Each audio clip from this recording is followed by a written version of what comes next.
E aí galera, tudo certo? Esse aqui para vocês é uma palestra motivacional com Zig Ziglar. É uma palestra muito interessante. O áudio está um pouquinho antigo, mas o conteúdo é muito top. Então aprecie esse conteúdo aqui no canal.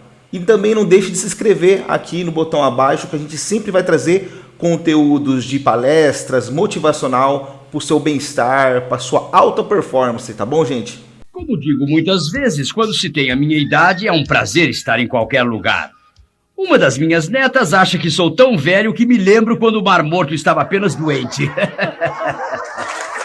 Estou muito contente de estar aqui, mas quero que saibam que ainda me sinto jovem.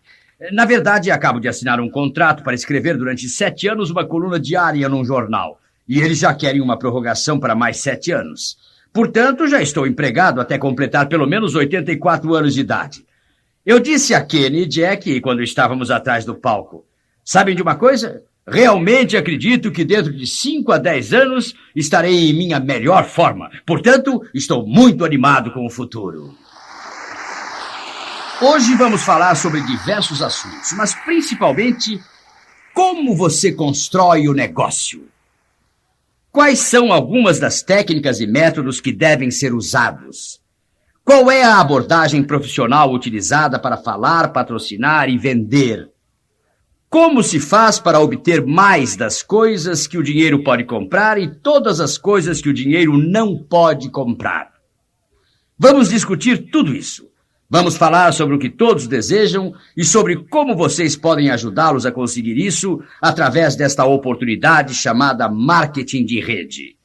O marketing de rede é a solução para muitas pessoas.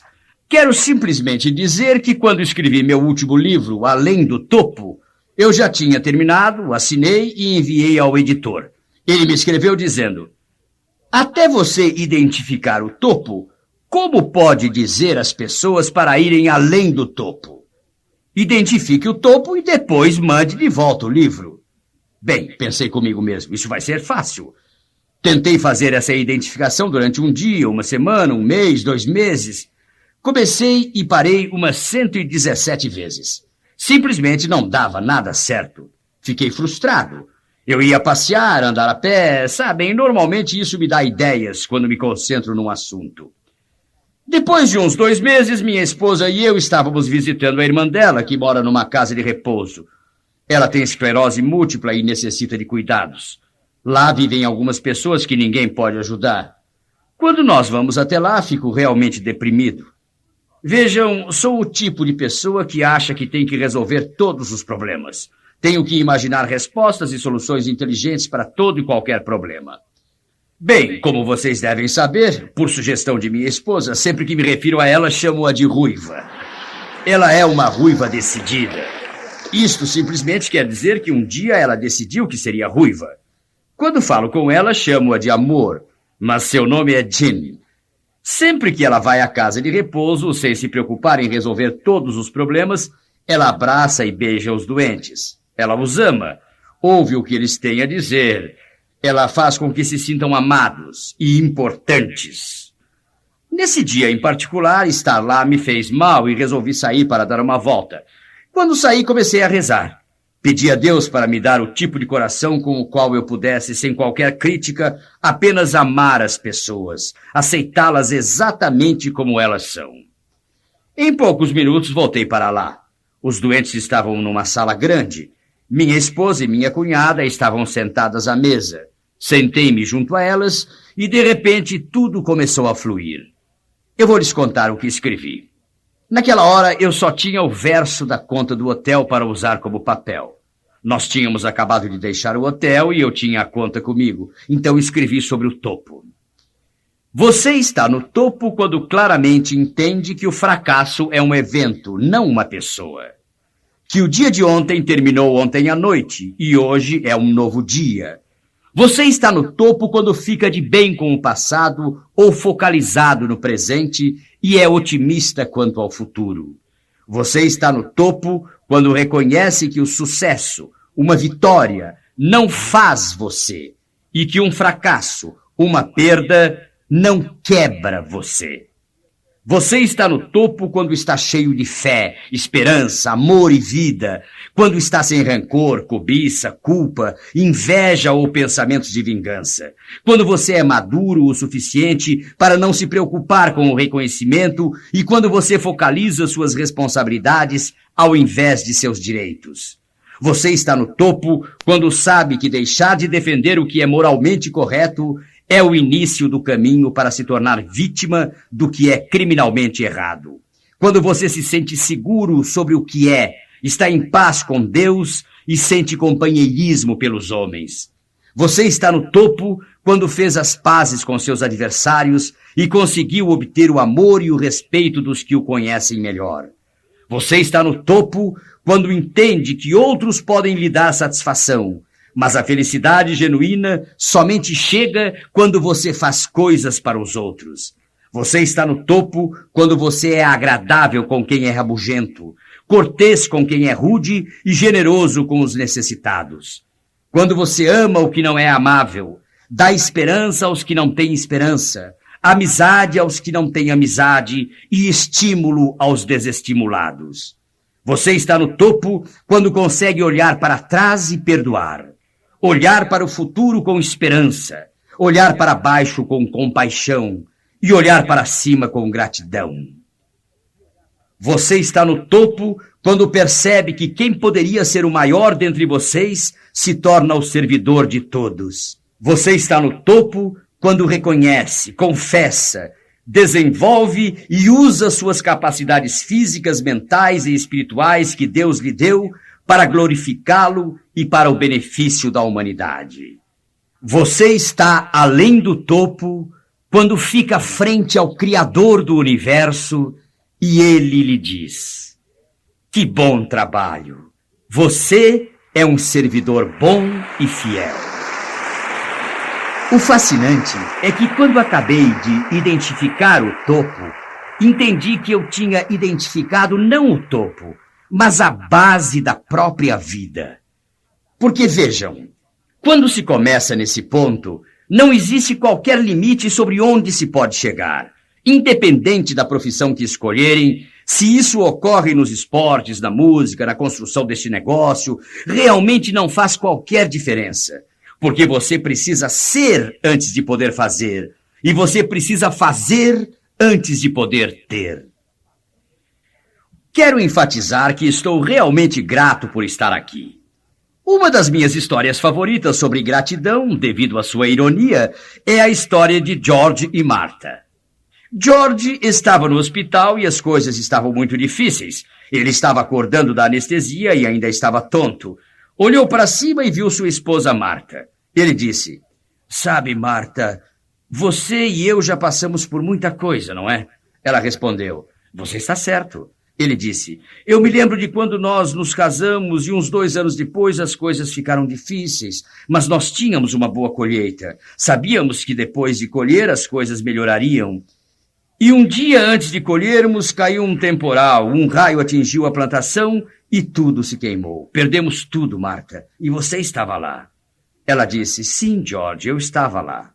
Ele disse: "Lembro-me que uns 3 anos mais tarde, tudo que colhemos estava no celeiro e havia muita coisa. Tínhamos a impressão de que nossa vida melhoraria um pouco. E imagine, um raio caiu novamente e queimou o celeiro, destruiu tudo que tínhamos, Martha, e você estava lá." Ela disse: "Sim, eu estava, George." Ele disse: "Lembro-me de alguns anos mais tarde, quando resolvemos criar gado de leite e já havíamos terminado de pagar as vacas. Tudo ia indo bem. Tínhamos o equipamento de ordenha, os celeiros cheios, tudo estava indo bem. Aí o gado ficou doente e todas as vacas morreram e você, Martha, estava lá comigo." Ela disse: "Sim, eu estava, George." E ele disse: "Agora aqui estou eu. Estou ficando velho e doente. E durante todo o tempo você está comigo." E ela disse: "Sim, George, estou." Ele disse: "Sabe, Martha, estou começando a acreditar que você é um pé frio." Bem, o motivo para eu contar essa história é que muita gente deixa de perceber que entre todas as emoções humanas, a gratidão é a mais saudável.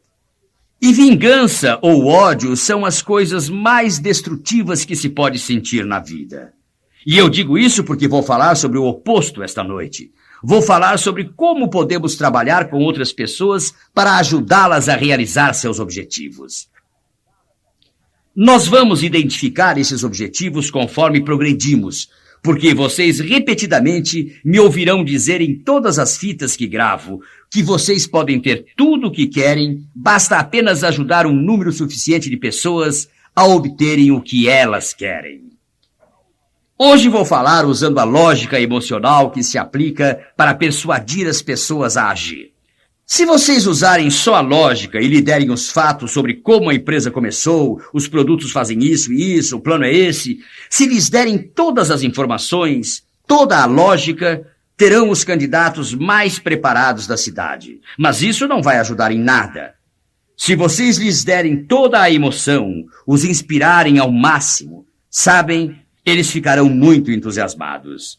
Mas se tudo for baseado só em emoção, da primeira vez que conversar com seu cunhado, ele conseguirá fazê-lo sair do negócio e o que restará a vocês? Vocês devem juntar tudo, entender que as pessoas tomam decisões emocionais, mas necessitam de uma lógica por trás, como base, para poder justificar a decisão mais tarde. Como talvez vocês não acreditem que nossas decisões são emocionais, vou fazer uma pergunta. Quantos de vocês se lembram de como foi quando seu estado aprovou a lei sobre o uso obrigatório de cintos de segurança? Levantem as mãos. Vocês se lembram como todos ficaram entusiasmados? Todos ficaram muito emocionados. O governo agora vai ajudar a salvar nossas vidas. Podemos usar cintos de segurança. Muitos ligaram e mandaram cartas para os programas de rádio e TV. Vocês se lembram disso, não é? Quantos ligaram e disseram: e o que o governo vai inventar agora? Quero dizer, eles estavam irritados e gritando, fazendo demonstrações contra o uso dos cintos. O governo agora vai me dizer o que devo fazer? Eu não vou obedecer. Se eu quiser, vou usar. Se não quiser, não vou usar. É simples. Esse país é livre. Entretanto, existe um fato interessante.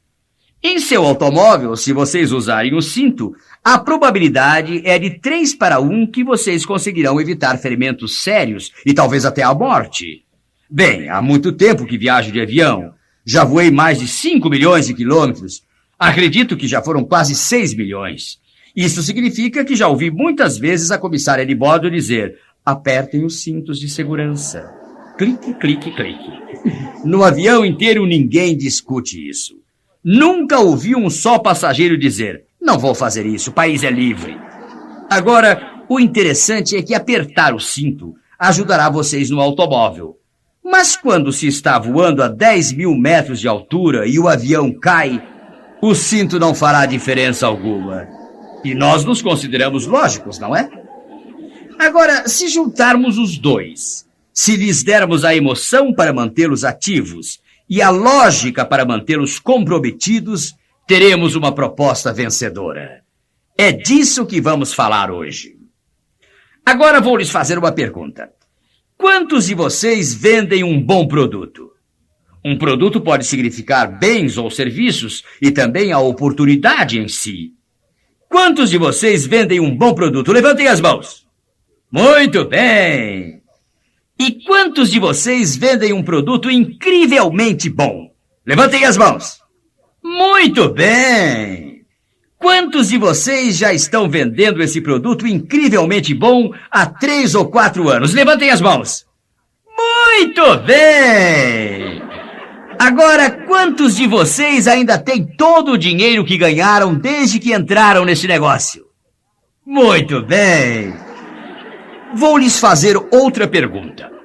Quantos de vocês, honesta e sinceramente, acreditam que quando produzem um distribuidor Gold, devem ser financeiramente recompensados por isso? Levantem as mãos. Quantos de vocês acreditam que, se produzem 2 distribuidores Gold, vocês devem ser recompensados com o dobro? Levantem as mãos. Não estou tentando colocar essas palavras em suas bocas, porque isso nem seria higiênico. Mas o que você está dizendo realmente é que quanto mais pessoas eu ajudo, mais eu devo ser recompensado. Não é isso mesmo que estão dizendo aqui? Bem, agora vem a pergunta seguinte. Vocês não têm todo o dinheiro que ganharam desde que entraram no negócio. Vocês já me disseram isso. Agora vou fazer a pergunta seguinte.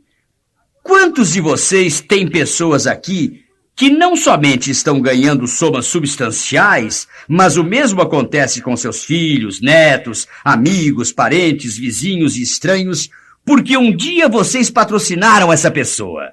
Levantem as mãos. Muito bem! Onde estou querendo chegar? Quero levar vocês a uma pergunta muito importante, porque esta é a psicologia que vocês precisam entender. Quem fez o melhor negócio? Vocês, quando patrocinaram essa pessoa, ou ela ao entrar no negócio? O que acham? Certamente foi essa pessoa. Em outras palavras, essa pessoa é a grande vencedora. Então, esse processo de vendas é algo que vocês fazem para alguém ou contra alguém? Para alguém? Muito bem. Agora vou lhes falar da diferença entre negócios, marketing de rede e esportes. Fui lutador durante alguns anos. Lutei o tempo suficiente para aprender que quando tenho uma desavença com alguém, eu somente discuto verbalmente o assunto e mais nada. Agora, para ser justo comigo mesmo, vou lhes contar que minha pior classificação nesses 2 anos foi o 2º lugar. Na verdade, eu parei por causa das minhas mãos. O juiz estava sempre pisando nelas. Nos outros esportes há uma diferença. Neles você descobre o seguinte, e eu sei disso porque o treinador nos dizia antes de entrarmos para o primeiro round. Agora você vai lá e lhe dá uma surra. Você descobre o ponto fraco dele e explora essa fraqueza. No tênis você analisa, descobre fraquezas e explora essas fraquezas. No futebol, o zagueiro procura e encontra onde estão os pontos fracos dos oponentes e então explora esses pontos. No marketing de rede, o que você faz é encontrar o ponto fraco do seu oponente. Nesse caso, o seu candidato. Você tem que descobrir em que ele necessita de ajuda. E você fortalece esse ponto fraco, trazendo-o ao negócio e ensinando-lhe o negócio. Essa é a diferença básica entre este negócio e o mundo dos esportes. Agora vou dizer o seguinte. O processo de vendas, então, é algo que se faz com e para o candidato, não algo que se faz contra ele. Vamos falar sobre algumas soluções ou chaves esta noite. Quero começar falando sobre a primeira chave, que é a chave da projeção positiva. E a chave da projeção positiva significa simplesmente que você faz a venda e patrocina o candidato antes de vê-lo. Você patrocina essa pessoa em sua mente. Você se prepara, planeja e fica na expectativa. Agora vou lhes dizer que quando vocês começam a falar sobre sua projeção positiva, começam imediatamente a pensar e falar em pensamento positivo. Não acredito que exista um ser humano vivo que confie tanto no pensamento positivo quanto eu. Realmente acho que não existe outro como eu. O motivo para eu acreditar que possuo tanto quanto qualquer outro, e mais que a maioria, é que eu entendo o que o pensamento positivo consegue fazer. Igualmente importante, entendo o que o pensamento positivo não consegue fazer. Porque se não entendermos que existe uma limitação, acabaremos apanhando. E não precisamos apanhar. É só ter a abordagem correta. Vou lhes dar um exemplo simples. Se uma pessoa se levanta e diz, com o pensamento positivo você consegue fazer qualquer coisa. Isso me incomoda porque não é verdade. É isso que chamo de pensamento da nova era. No pensamento da nova era, eles dizem, tudo é um e um é tudo. E eu sou Deus. Bem, existem 3 coisas que sei. Primeiro, existe um Deus. Segundo, não sou eu. Terceiro, também não é você. Precisamos entender isso. Também quero enfatizar que o pensamento positivo, meus amigos, não lhe permitirá fazer nada. Mas ele lhe permitirá fazer tudo melhor do que se o seu pensamento for negativo. O pensamento positivo lhes permitirá usar sua habilidade. Ele não lhes permitirá fazer tudo. Eu tenho pensamento positivo, mas no basquete não consigo acertar a cesta com uma bola lançada do outro lado da quadra. Já tentei isso 2 vezes. Nate Newton tem pensamento positivo. Ele joga na linha do Dallas Cowboys e pesa cerca de 150 quilos. E Nate Newton é um otimista, um pensador positivo. Mas Nate seria um fracasso total como jockey. Vocês estão vendo onde quero chegar, não? Bem, o pensamento positivo não lhes permitirá fazer tudo, mas ele lhes permitirá fazer tudo melhor do que o pensamento negativo. Ele lhes permitirá usar a capacidade que vocês têm. E quando se envolverem com as coisas sobre as quais estamos falando, vocês entenderão que têm essa capacidade. Quando entrei nesta sala esta noite, estava tudo escuro. Ligaram a luz e agora está tudo iluminado. Ligar os interruptores não gerou eletricidade. Isso liberou a eletricidade. Se não houver eletricidade, o fato de ligar o interruptor não fará as luzes se acenderem. O mesmo é verdadeiro quanto ao conhecimento. Se vocês não conhecerem o negócio, não souberem como construir o negócio, o seu entusiasmo os levará até um determinado ponto, mas ele realmente necessita ser reforçado por este pensamento positivo. Definitivamente, o pensamento positivo é parte da resposta, mas não é a resposta completa. Então, vamos agora falar sobre como envolver as pessoas. Minha amiga Mary Fraser diz: nas próximas 24 horas, o coração do seu candidato baterá 103.689 vezes. O sangue dele viajará 250 mil quilômetros. Seus pulmões inalarão 23.240 vezes. Ele comerá quase 2 quilos de alimentos. Ele exercitará somente 7 milhões de suas 9 bilhões de células cerebrais. Ele dirá 4.800 palavras, das quais 3.200 serão sobre ele mesmo. A menos que vocês imaginem uma maneira de envolver esse candidato na oportunidade, ele não vai pensar nem em vocês, nem em sua oportunidade. Agora vou lhes contar novidades surpreendentes. A maioria das pessoas com quem você conversa realmente não gosta de dizer não. E o motivo delas não gostarem de dizer não é simplesmente porque isso, em muitos casos, isso indica o final de um relacionamento. E ninguém gosta de terminar relacionamentos. A gente gosta de começar coisas, principalmente se existe alguma promessa envolvida. Então, quando nós vamos começar uma nova perna, eles já querem dizer sim.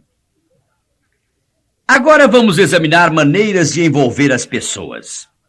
Entendam que os seus olhos são a fonte principal da lógica. Seus ouvidos são a fonte da emoção. Desde o seu nascimento, vocês ouviram repetidamente: você não pode acreditar em tudo que ouve. Vocês ouviram isso milhares de vezes. Vocês também ouviram repetidamente as pessoas dizendo: escute, eu vi isso com meus próprios olhos e é ver para crer. Mas não é necessariamente assim. Porém, se eles acreditarem que é assim, devemos envolvê-los, tanto lógica quanto emocionalmente, fazendo-os ver e ouvir o que é possível fazer. Isso faz com que se envolvam emocionalmente e se informem logicamente. Agora, precisamos falar sobre a primeira chave em nossas próprias mentes, a chave de projeção positiva. Temos que planejar que eles se juntem à equipe. Temos que preparar para que se juntem e temos que esperar que eles se juntem à equipe. A segunda chave é a suposição. Nós supomos que todos estão interessados no que o negócio tem a oferecer. Supomos que querem progredir na vida. Supomos que se estamos emocionados, entusiasmados, se temos o conhecimento, as informações e o compromisso com esse negócio, então seremos capazes de transferir esses sentimentos a eles. E supomos que quando nos reunirmos, sim, eles se juntarão à equipe. Vender é muito parecido com namorar. Quantos de vocês, quando solteiros, se é que se lembram disso, quando conheceram aquela garota, sabem que mais tarde se tornou sua esposa? Quantos de vocês, naquele primeiro encontro, ou em algum momento durante o processo de namoro, disseram: você se incomoda se eu pegar na sua mão? Está bem se eu colocar o braço no seu ombro? Posso lhe dar um beijo? Eu prometo que é só isso. Quantos de vocês namoraram basicamente dessa maneira? Só vejo 3 mentirosos no grupo. Nada mal. Está bem. Quantos de vocês já beijaram uma garota? Levantem as mãos. Muito bem. Isso significa que vocês beijaram sem permissão. Isso está certo? Vamos perguntar às autoridades no assunto. Vocês, as moças, eles as beijaram sem permissão? Que mentirosas! Na verdade, eles já tinham a permissão uma boa meia hora antes de dar o beijo. Mas a verdade é que vocês não disseram: está bem, companheiro, vá em frente e beije-me. De fato, talvez nos estágios iniciais, quando eles tentaram pegar na sua mão, vocês não deixaram de imediato. O que estavam realmente dizendo é: agora não, Charlie Brown. Seja paciente, a noite é uma criança, mas continue tentando. É isso que elas estavam realmente dizendo. E vocês, rapazes, vocês sabem o que fizeram, supondo que as trataram adequadamente, que quando as levaram para casa naquela noite, vocês entendem, se tudo tivesse dado certo e ela olhasse para vocês para dizer boa noite, vocês teriam ganho aquele beijo de boa noite. É provável que vocês também não olharam para o relógio e disseram: querida, está ficando muito tarde, já sei o que vou fazer. Amanhã à tarde, às 5:30, dou uma passada aqui e venho cobrar o beijo. Vocês não fizeram isso, fizeram? Quero dizer, no dia seguinte é necessário começar tudo de novo. Vocês querem fechar o negócio quando o negócio está lá para ser fechado. É isso que estou dizendo. Mas se a garota não quer o beijo hoje e diz: hoje não, mas fica lá parada, você sabe que o que ela realmente está dizendo é: você precisa vender um pouco mais, mas não pare, não desista. Mas se ela lhe der um tapa e bater a porta depois de entrar, vocês podem supor que ela queria dizer não. Entre oi e o até logo, tudo não passa de suposição. O negócio se constrói assim. Vocês supõem que todos querem a oportunidade que existe, porque, vejam, a realidade é que todos querem as mesmas 8 coisas. Todos querem ser felizes, todos querem ser saudáveis, todos querem ser pelo menos razoavelmente prósperos. E eu sei que um dos motivos para vocês entrarem no negócio é que querem ser muito prósperos. E isso também está certo. Eu já tive dinheiro e já estive sem dinheiro. É melhor tê-lo. Quero dizer, bem, não me entendam mal. Dinheiro não é tudo, mas se classifica bem perto do oxigênio. Então, ele é importante. Tudo bem? Todos querem ter segurança, querem ter amigos, querem ter paz de espírito, querem ter bons relacionamentos familiares e querem ter esperança. É interessante, todos querem as mesmas 8 coisas, mas nem todos as priorizam da mesma maneira. Se vocês não conseguem atraí-los economicamente, certamente vocês poderão atraí-los com base na segurança, esperança, amizade e família. Muitas pessoas no negócio me disseram: sabe, fiz mais amigos verdadeiros no meu primeiro ano no negócio do que em toda a minha vida. Minha esposa e eu fizemos mais coisas juntos desde que entramos para o negócio. Vocês encontram o ponto certo e começam a trabalhar com a suposição de que é isso que eles irão querer, e trabalham para ajudá-los a obter exatamente o que eles querem. Vocês supõem coisas que existem. Também quero enfatizar o seguinte: a sua imagem, a sua integridade estão incluídas. Vamos agora examinar os 5 motivos que existem para as pessoas não se juntarem a vocês. O que acabamos de citar são as coisas que oferecemos, que as pessoas obterão se entrarem no negócio. Mas por que elas não entram?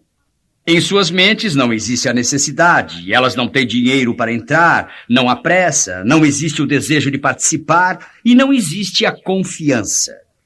O que mantém o maior número de pessoas fora deste negócio é a última. Não existe confiança. Consequentemente, existe aquela pequena reserva. Então, eu os estimulo, não tentem vender demais. Quando se vende demais, ocorrem problemas. Como o da garota católica que estava namorando o rapaz Batista. Lá pelo quarto encontro, quando ela voltou toda motivada, a mãe logo percebeu que alguma coisa estava acontecendo. Então, ela decidiu ter uma conversinha com a filha. Ela disse: "Bem, filha, você sabe que nós católicos não casamos com batistas, e os batistas não casam com os católicos. Essa é uma proposta perdedora. Quero que você termine esse namoro." A garota disse: "Já é tarde, mãe, eu já me apaixonei por ele. Não podemos fazer alguma coisa?" Ela disse: "Bem, talvez possamos mandar ele para o catecismo. Faremos dele um bom católico e tudo ficará bem." Então começaram a trabalhar o candidato. Foi fácil. Quero dizer, ele gostava muito do produto. E assim foi relativamente fácil. Sabem, e ele começou a ter aulas. A data do casamento foi marcada. Os convites foram enviados. Os presentes começaram a chegar. E uma noite, uma semana antes do casamento, a garota chegou para a mãe com lágrimas nos olhos, dizendo: "Mãe, acabou tudo. Chame o padre, cancele a igreja, devolva os presentes, acabou." E a mãe diz: "Bem, não estou entendendo. Achava que o rapaz tinha aceito se tornar um bom católico." E a garota respondeu: "Esse é o problema, mãe. Nós vendemos demais. Ele quer ser padre." Então, vocês não devem vender demais. Muitas vezes o candidato usa o velho argumento: "Agora não é um bom momento." Sabe, quero dizer, nunca é. Se você fosse ligar para o chefe da polícia e dissesse: "Preciso ir à cidade, por favor, os faróis estão todos verdes", ele acharia que você é um doido. Não se espera até todos os sinais ficarem verdes. Espera-se até o primeiro estar verde e depois se segue em frente de acordo com a cor dos sinais. Se as pessoas esperarem até tudo ficar bem, nunca irão entrar no negócio. Como no caso desse poema que ouvi alguns anos atrás. Ainda me lembro de cor. Escutem só. A noiva de cabelo branco entra com sua bengala. Seus passos incertos precisam de orientação. Enquanto isso, do lado oposto da igreja, com um sorriso pálido e sem dentes, vem o noivo em sua cadeira de rodas.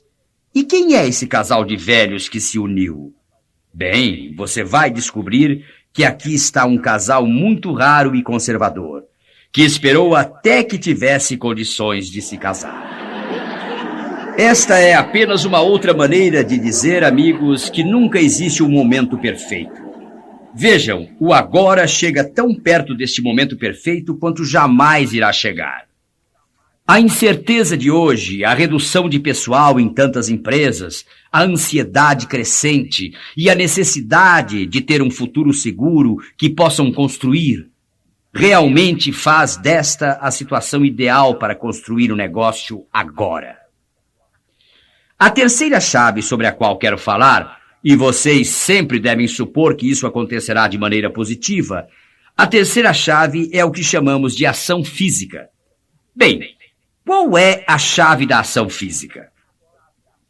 Este negócio tem muito a ver com a comunicação e as habilidades de persuasão, e assim por diante. Portanto, ação física significa, primeiro, que vocês devem se aprontar antes de cada apresentação. Se for humanamente impossível, tenham uma boa noite de sono. Vocês devem se vestir adequadamente. O ideal é tomar um bom banho de chuveiro antes da apresentação. Vocês não só se sentirão limpos, mas literalmente a água ativará a sua pele. E o fluxo de endorfinas e a energia fluirão. E durante o banho, vocês aproveitam para retirar todo o negativismo e bombear o positivismo. Podem planejar o que vão dizer enquanto se aprontam. E devem se vestir de acordo com a ocasião. Há alguns anos atrás, a Ruiva e eu estávamos em uma sorveteria Isso foi antes de eu entender que meu peso era causado pelo fato de meu corpo reter sorvetes. Nós estávamos nessa sorveteria há alguns minutos quando esse jovem e sua namorada entraram. Vou contar isso como um repórter, sem qualquer preconceito. Quando ele entrou, eu cutuquei a ruiva e disse: "Olhe lá, amor, você já viu isso?" Ela disse: "Sim, eu vi." Eu disse: "O que será que aconteceu?" Ela disse: "O que quer dizer? Quer saber o que aconteceu com ele?" Eu disse: "Sim, olhe para ele. Acho que sofreu um acidente." "Ah, querido," ela me respondeu, "ele não sofreu acidente nenhum. Ele foi ao barbeiro." Eu disse: "Você está tentando me dizer que ele gastou dinheiro para ficar com essa aparência?" Ela disse: "Ah, sim, isso acontece a toda hora." Eu nunca vi algo parecido. O cabelo do rapaz estava todo em pé, formando uma ponta. E a ponta era tão aguda que se a gente caísse nela, certamente se machucaria. Disso eu tenho certeza. O cabelo era verde e vermelho, amarelo e cor de laranja. Quero dizer, fiquei impressionado. Agora, por favor, não me entendam mal. Não estou criticando o jovem. Estou relatando o que vi. E o bom de se viver em nosso país é o fato de sermos livres. Ele pode ter a aparência que quiser. Eu literalmente lutaria na guerra por esse direito dele, de ter exatamente essa aparência. Mas eu não lhe daria um emprego. Nem vocês dariam. Vocês não procurariam lhe dar uma oportunidade de entrar no negócio porque sabem que 98% das pessoas e empresas, antes dele abrir a boca, já dirão não. E não importa se ele é inteligente, educado, persuasivo, a sua aparência é que disse não. Eu não poderia tê-lo em minha empresa se ele estivesse lá. Ninguém trabalharia porque todos ficariam só olhando para ele. Quero dizer, ele seria uma distração no trabalho. Com isso, quero dizer, vistam-se adequadamente. Tenham uma aparência profissional, limpa. Coloquem perfume. Isso parece elementar. Mas um pouco de perfume sempre é bom.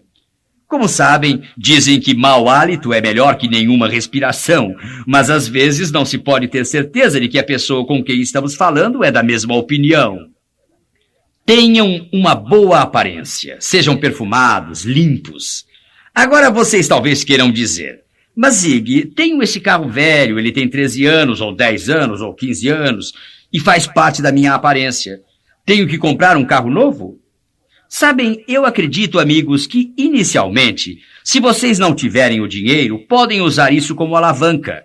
Vocês podem dizer: "Imagine, trabalho há 15 anos e o meu motivo para estar nesse negócio é que estou dirigindo um carro de 13 anos. Quero mudar essas coisas e é sobre isso que quero falar com você." É disso que estou falando aqui.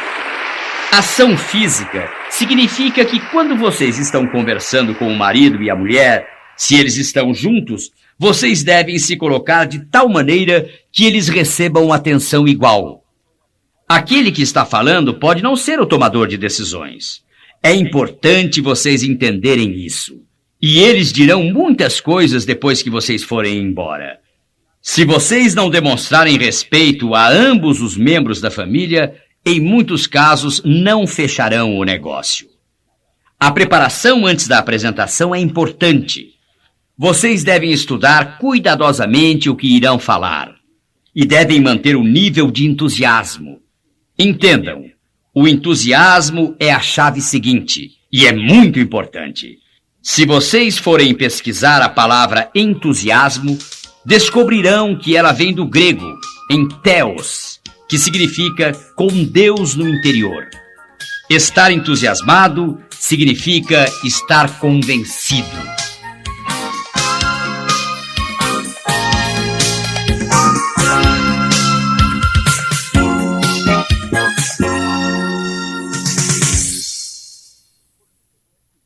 Você chegou ao final do lado 3. Por favor, vire a fila. Por favor, vire a fila. Por favor, vire a fila. Por favor, vire a fila. Por favor.